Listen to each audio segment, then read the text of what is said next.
ನಮಸ್ಕಾರ. ಈ ನ್ಯೂಸ್ ಟಿವಿಯ ಸ್ಪೀಡ್ ನ್ಯೂಸ್ಗೆ ಸ್ವಾಗತ. ದೇಶ ರಾಜ್ಯದ ಸಮಗ್ರ ಸುದ್ದಿಗಳು ಹಾಗೂ ಸ್ಥಳೀಯ ವಿದ್ಯಮಾನಗಳ ಪಟಾಪಟ್ ಸುದ್ದಿಗಳು. ಮಳೆಯಿಂದ ಕೆರೆಗಳೆಲ್ಲ ತುಂಬಿ ತುಳುಕುತ್ತಿದ್ದು ಮೀನುಗಳು ಯಥೇಚ್ಛವಾಗಿ ಸಿಗುತ್ತದೆಂಬ ಆಶಯದಲ್ಲಿ ಮೀನು ಹಿಡಿಯಲು ಹೋದ ವ್ಯಕ್ತಿಯೊಬ್ಬ ನೀರು ಪಾಲಾಗಿರುವ ಘಟನೆ ನಡೆದಿದೆ.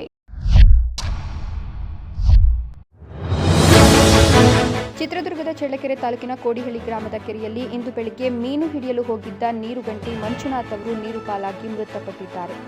ಮಳೆಯಿಂದಾಗಿ ಕೆರೆ ತುಂಬಿ ತುಳುಕುತ್ತಾ ಇತ್ತು. ಮಂಜುನಾಥ್ ಅವರಿಗೆ ಪತ್ನಿ ಹಾಗೂ 3 ಮಕ್ಕಳಿದ್ದಾರೆ. ತಳಕು ಠಾಣೆ ಪೊಲೀಸರು ಸ್ಥಳಕ್ಕೆ ಭೇಟಿ ನೀಡಿ ಪರಿಶೀಲನೆ ನಡೆಸಿ ಪ್ರಕರಣ ದಾಖಲಿಸಿಕೊಂಡಿದ್ದಾರೆ.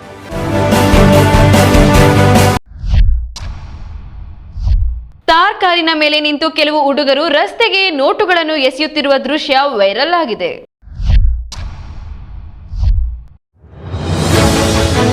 ಪ್ರಸ್ತುತ ವೈರಲ್ ಆಗ್ತಿರುವ ವಿಡಿಯೋದಲ್ಲಿ ಕೆಲವು ಹುಡುಗರು ಥಾರ್ ಕಾರಿನ ಮೇಲೆ ನಿಂತು ರಸ್ತೆಯಲ್ಲಿ ನೋಟುಗಳನ್ನು ಎಸೆದಿದ್ದಾರೆ. ವಿಡಿಯೋದಲ್ಲಿ ಥಾರ್ ಕೆಲವೊಮ್ಮೆ ನಿಲ್ಲೋದನ್ನ ಮತ್ತು ಕೆಲವೊಮ್ಮೆ ಮುಂದಕ್ಕೆ ಚಲಿಸೋದನ್ನ ಕಾಣಬಹುದು. ಇದು ಜನರಿಗೆ ತುಂಬಾ ತೊಂದರೆ ಉಂಟು ಮಾಡಿತು. ಅನೇಕ ಜನರು ಈ ವಿಡಿಯೋವನ್ನು ತಮ್ಮ ಮೊಬೈಲ್ ಫೋನ್ಗಳಲ್ಲಿ ರೆಕಾರ್ಡ್ ಮಾಡಿ ಸಾಮಾಜಿಕ ಮಾಧ್ಯಮದಲ್ಲಿ ಹಂಚಿಕೊಂಡು ಈ ಘಟನೆ ಯಾವಾಗ ನಡೆದಿದೆ ಎಂದು ತಿಳಿದುಬಂದಿದೆ.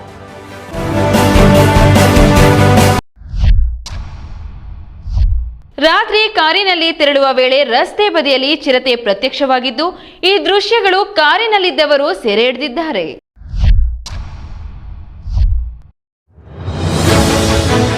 ಮಂಡ್ಯ ಜಿಲ್ಲೆಯ ಕೆಆರ್ಪೇಟೆ ತಾಲೂಕಿನ ಹೊಡಿಕೆಶೆಟ್ಟಹಳ್ಳಿ ಬಳಿ ಭಾನುವಾರ ರಾತ್ರಿ ವೇಳೆ ರಸ್ತೆ ಬದಿಯಲ್ಲಿ ಚಿರತೆ ಪ್ರತ್ಯಕ್ಷವಾಗಿದ್ದು ಸ್ಥಳೀಯರಲ್ಲಿ ಆತಂಕ ಮೂಡಿಸಿದೆ. ಕಾರಿನಲ್ಲಿ ಪ್ರಯಾಣಿಸುತ್ತಿದ್ದವರು ಚಿರತೆಯ ಓಡಾಟದ ದೃಶ್ಯವನ್ನು ತಮ್ಮ ಮೊಬೈಲ್ನಲ್ಲಿ ಸೆರೆ ಹಿಡಿದಿದ್ದಾರೆ. ಚಿರತೆಯನ್ನು ಸೆರೆ ಹಿಡಿಯುವಂತೆ ಗ್ರಾಮಸ್ಥರು ಅರಣ್ಯ ಇಲಾಖೆಯನ್ನು ಆಗ್ರಹಿಸಿದ್ದಾರೆ. ಇದರಿಂದಾಗಿ ತಾಲೂಕಿನ ಜನರು ರಾತ್ರಿ ವೇಳೆ ಸಂಚರಿಸಲು ಭಯಪಡುತ್ತಿದ್ದಾರೆ.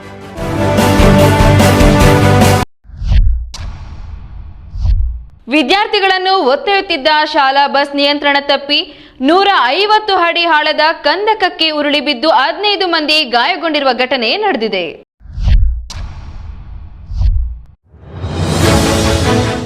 ಮಹಾರಾಷ್ಟ್ರದ ನಂದೂರ್ಬಾರ್ ಜಿಲ್ಲೆಯಲ್ಲಿ 50ಕ್ಕೂ ಹೆಚ್ಚು ವಿದ್ಯಾರ್ಥಿಗಳು ಹೊತ್ತೊಯ್ಯುತ್ತಿದ್ದ ಶಾಲಾ ಬಸ್ ನಿಯಂತ್ರಣ ತಪ್ಪಿ ಸುಮಾರು 100 ರಿಂದ 150 ಅಡಿ ಆಳದ ಕಂದಕಕ್ಕೆ ಉರುಳಿ ಬಿದ್ದಿದೆ. ಈ ದುರ್ಘಟನೆಯಲ್ಲಿ 2 ವಿದ್ಯಾರ್ಥಿಗಳು ಸಾವನ್ನಪ್ಪಿದ್ದು ಸುಮಾರು 15 ಮಂದಿ ಗಾಯಗೊಂಡಿದ್ದಾರೆ.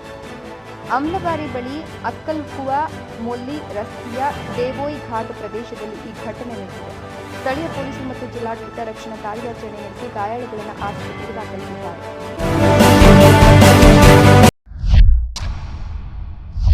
ಸರಕು ರೈಲಿನ 4 ಚಕ್ರಗಳು ಹಳಿ ತಪ್ಪಿದ ಪರಿಣಾಮ ಕೆಲ ಸಮಯ ಅಡಚಣೆ ಉಂಟಾಗಿದ್ದು ಸದ್ಯ ದುರ್ಘಟನೆಯಲ್ಲಿ ಯಾರಿಗೂ ಅನಾಹುತ ಸಂಭವಿಸಿಲ್ಲ.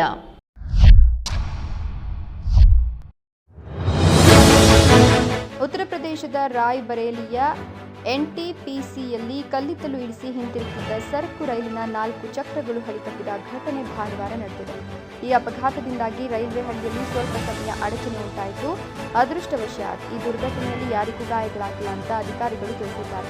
ಕೂಡಲೇ ಸ್ಥಳಕ್ಕಾಗಮಿಸಿದ ರೈಲ್ವೆ ಅಧಿಕಾರಿಗಳು ಹಳಿ ತಪ್ಪಿದ ಚಕ್ರಗಳನ್ನು ಸರಿಪಡಿಸುವ ಕಾರ್ಯವನ್ನು ಆರಂಭಿಸಿದ್ದಾರೆ.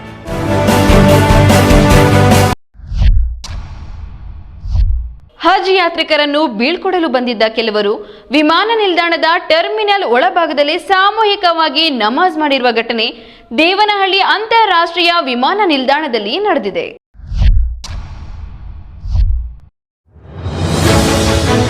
ಬೆಂಗಳೂರಿನ ಕೆಂಪೇಗೌಡ ಅಂತಾರಾಷ್ಟ್ರೀಯ ವಿಮಾನ ನಿಲ್ದಾಣದ ಟರ್ಮಿನಲ್ 2ರಲ್ಲಿ ಸಾಮೂಹಿಕ ನಮಾಜ್ ನಡೆದಿದೆ ಎನ್ನಲಾದ ಘಟನೆಯ ವಿಡಿಯೋ ಸಾಮಾಜಿಕ ಜಾಲತಾಣದಲ್ಲಿ ಹರಿದಾಡುತ್ತಿದ್ದು ಭಾರೀ ಚರ್ಚೆಗೆ ಕಾರಣವಾಗಿದೆ. ಹಜ್ ಯಾತ್ರಿಕರನ್ನ ಬೀಳ್ಕೊಡಲು ಬಂದಿದ್ದ ಕೆಲವರು ವಿಮಾನ ನಿಲ್ದಾಣದ ಟರ್ಮಿನಲ್ ಒಳಭಾಗದಲ್ಲೇ ಸಾಮೂಹಿಕವಾಗಿ ಪ್ರಾರ್ಥನೆ ಸಲ್ಲಿಸಿದ್ದಾರೆ ಅಂತ ಆರೋಪಿಸಿದ್ದಾರೆ. ಸಾಮೂಹಿಕ ನಮಾಜ್ ನಡೆಸಿದ್ರು ವಿಮಾನ ನಿಲ್ದಾಣದ ಸಿಬ್ಬಂದಿ ಮೌನವಾಗಿದ್ರು ಅಂತ ಕೆಲವರು ಆಕ್ರೋಶ ವ್ಯಕ್ತಪಡಿಸಿದ್ದಾರೆ. ಈ ಬಗ್ಗೆ ವಿಮಾನ ನಿಲ್ದಾಣದ ಆಡಳಿತದಿಂದ ಅಧಿಕೃತ ಪ್ರತಿಕ್ರಿಯೆ ಇನ್ನಷ್ಟೇ ಬಂದಿದೆ.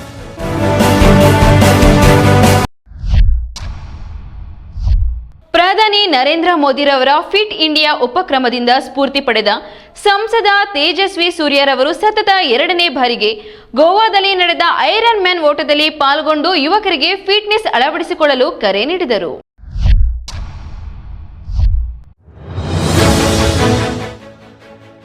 ಬೆಂಗಳೂರು ದಕ್ಷಿಣ ಲೋಕಸಭಾ ಸಂಸದ ತೇಜಸ್ವಿ ಸೂರ್ಯ ಅವರು ಸತತ 2ನೇ ಬಾರಿ ಗೋವಾದಲ್ಲಿ ನಡೆದ ಐರನ್ ಮ್ಯಾನ್ 70.3 ಓಟವನ್ನು 7 ಗಂಟೆ 49 ನಿಮಿಷಗಳಲ್ಲಿ ಯಶಸ್ವಿಯಾಗಿ ಮುಗಿಸಿದ್ದಾರೆ. ತಮಿಳುನಾಡು ಬಿಜೆಪಿ ಮಾಜಿ ಅಧ್ಯಕ್ಷ ಕೆ. ಅಣ್ಣಾಮಲೈ ಕೂಡ 8 ಗಂಟೆ 13 ನಿಮಿಷಗಳಲ್ಲಿ ಸ್ಪರ್ಧೆ ಪೂರ್ಣಗೊಳಿಸಿದ್ದಾರೆ. ಪ್ರಧಾನಿ ಮೋದಿಯವರ ಫಿಟ್ ಇಂಡಿಯಾ ಉಪಕ್ರಮದಿಂದ ಸ್ಫೂರ್ತಿ ಪಡೆದ ಸೂರ್ಯ ಯುವಕರಿಗೆ ಫಿಟ್ನೆಸ್ ಅಳವಡಿಸಿಕೊಳ್ಳಲು ಕರೆ ನೀಡಿದ್ದಾರೆ.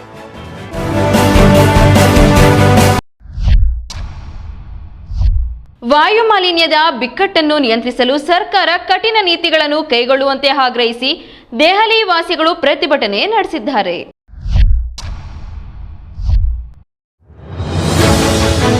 ರಾಷ್ಟ್ರ ರಾಜಧಾನಿಯಲ್ಲಿ ವಾಯು ಮಾಲಿನ್ಯ ಹೆಚ್ಚುತ್ತಿರುವ ಹಿನ್ನೆಲೆಯಲ್ಲಿ ದೆಹಲಿ ನಿವಾಸಿಗಳು ಭಾನುವಾರ ಇಂಡಿಯಾ ಗೇಟ್ನಲ್ಲಿ ಸರ್ಕಾರದ ವಿರುದ್ಧ ಪ್ರತಿಭಟನೆ ನಡೆಸಿದರು. ಆಮ್ ಆದ್ಮಿ ಪಕ್ಷದ ನಾಯಕಿ ಪ್ರಿಯಾಂಕಾ ಕಕ್ಕರ್ ಅವರು ಈ ಪ್ರತಿಭಟನೆಯಲ್ಲಿ ಭಾಗವಹಿಸಿ ವಾಯು ಮಾಲಿನ್ಯ ಸಮಸ್ಯೆಯನ್ನು ಸರ್ಕಾರ ನಿರ್ಲಕ್ಷಿಸುತ್ತಿದೆ ಅಂತ ಆರೋಪಿಸಿದರು. ನಗರದ ನಿರಂತರ ವಾಯು ಮಾಲಿನ್ಯ ಬಿಕ್ಕಟ್ಟನ್ನು ನಿಗ್ರಹಿಸಲು ಸರ್ಕಾರವು ಕಠಿಣ ನೀತಿಗಳನ್ನು ಜಾರಿಗೊಳಿಸಬೇಕು ಅಂತ ಪ್ರತಿಭಟನಾಕಾರರು ಒತ್ತಾಯಿಸಿದರು.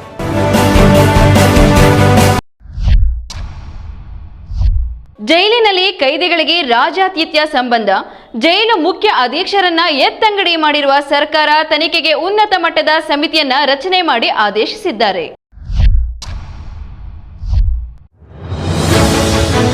ಪರಪ್ಪನ ಅಗ್ರಹಾರ ಸೆಂಟ್ರಲ್ ಜೈಲಿನಲ್ಲಿ ಖೈದಿಗಳಿಗೆ ರಾಜ್ಯಾತಿಥ್ಯ ವಿಚಾರ ಸಂಬಂಧ ಜೈಲಿನ ಮುಖ್ಯ ಅಧೀಕ್ಷಕ ಸುರೇಶ್ ಅವರನ್ನು ಎತ್ತಂಗಡಿ ಮಾಡಲಾಗಿದ್ದು, ಅಧೀಕ್ಷಕ ಮ್ಯಾಗೇರಿ ಮತ್ತು ಉಪಾಧೀಕ್ಷಕರಾದ ಅಶೋಕ್ ಭಜಂತಿ ಅವರನ್ನು ಸಸ್ಪೆಂಡ್ ಮಾಡಲಾಗಿದೆ. ಜೊತೆಗೆ ಈ ಬಗ್ಗೆ ತನಿಖೆಗೆ ಉನ್ನತ ಮಟ್ಟದ ಸಮಿತಿ ರಚನೆ ಮಾಡಿ ಗೃಹ ಸಚಿವರು ಆದೇಶಿಸಿದ್ದಾರೆ.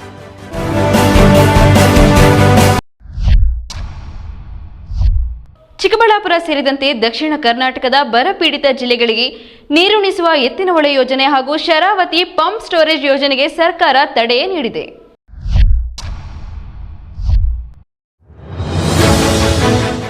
ರಾಜ್ಯದ ಎತ್ತಿನಹೊಳೆ ಮತ್ತು ಶರಾವತಿ ಪಂಪ್ ಸ್ಟೋರೇಜ್ ಯೋಜನೆಗಳಿಗೆ ಕೇಂದ್ರ ಸರ್ಕಾರ ತಡೆ ನೀಡಿದೆ.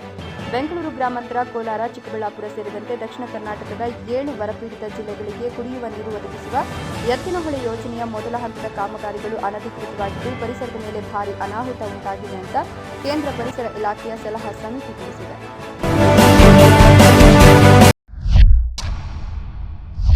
ಈ ನ್ಯೂಸ್ ಟಿವಿಯ ಸ್ಪೀಡ್ ನ್ಯೂಸ್ ಜೊತೆಗೆ ತಪ್ಪದೇ ವೀಕ್ಷಿಸಿ. ಈ ನ್ಯೂಸ್ ಟಿವಿಯ ಮುಖ್ಯ ಸಂಚಿಕೆ ರಾತ್ರಿ 8:30ಕ್ಕೆ.